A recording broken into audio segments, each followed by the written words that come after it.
السلام علیکم ناظرین، آج کی اس ویڈیو میں ہم بات کریں گے دجال کے ظہور کی۔ دجال کون ہے؟ دجال کہاں سے نکلے گا؟ دجال دکھتا کیسا ہے؟ اس کے ساتھ کیا ہوگا؟ دجال کی سواری کیسی ہوگی؟ دجال کی ایسی کون سی نشانیاں ہوں گی جن کو دیکھ کر ہر مسلمان یہ جان لے گا کہ یہ دجال ہے؟ ہم اپنے آپ کو دجال کے فتنے سے کس طرح محفوظ رکھ سکتے ہیں؟ دجال کتنا عرصہ رہے گا؟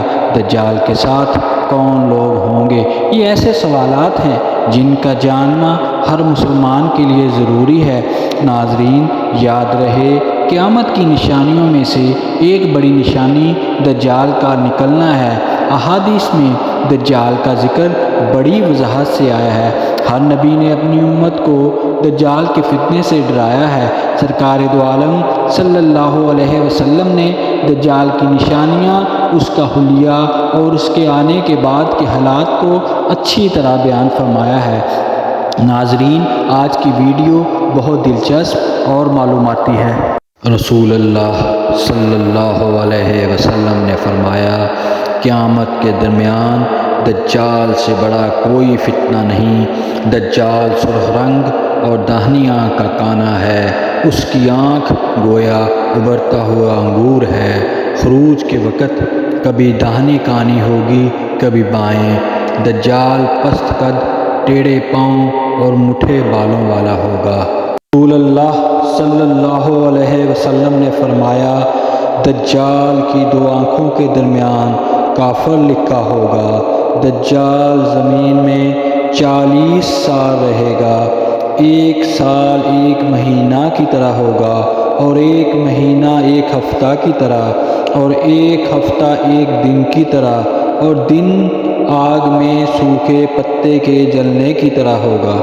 رسول اللہ صلی اللہ علیہ وسلم نے فرمایا، دجال مشرقی زمین سے نکلے گا جسے خراساں کہا جاتا ہے، اور وہ اپنے ساتھ جنت دوزخ کی مثل لائے گا۔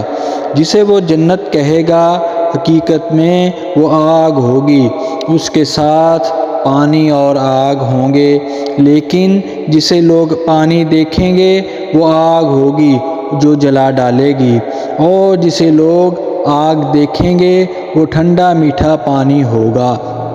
تو تم میں سے جو یہ پائے وہ اس میں جائے جسے آگ دیکھے کہ وہ میٹھا پانی ہوگا۔ رسول اللہ صلی اللہ علیہ وسلم نے فرمایا، یہود میں سے 70,000 آدمی دجال کی پیروی کریں گے۔ اس کے پیچھے کچھ قومیں ہوں گی، گویا ان کے چہرے کٹی ہوئی ڈالیں ہیں۔ سفید گدھے پر نکلے گا، جس کے دو کانوں کے درمیان تقریباً 100 گز کا فاصلہ ہوگا۔ اس کا ارادہ مدینہ منورہ کا ہوگا۔ احد کے پیچھے اترے گا، پھر فرشتے اس کا منہ شام کی طرف پھیر دیں گے اور وہاں ہی ہلاک ہوگا۔ اللہ تعالی ہم سب کو دجال کے فتنے سے محفوظ رکھے، آمین۔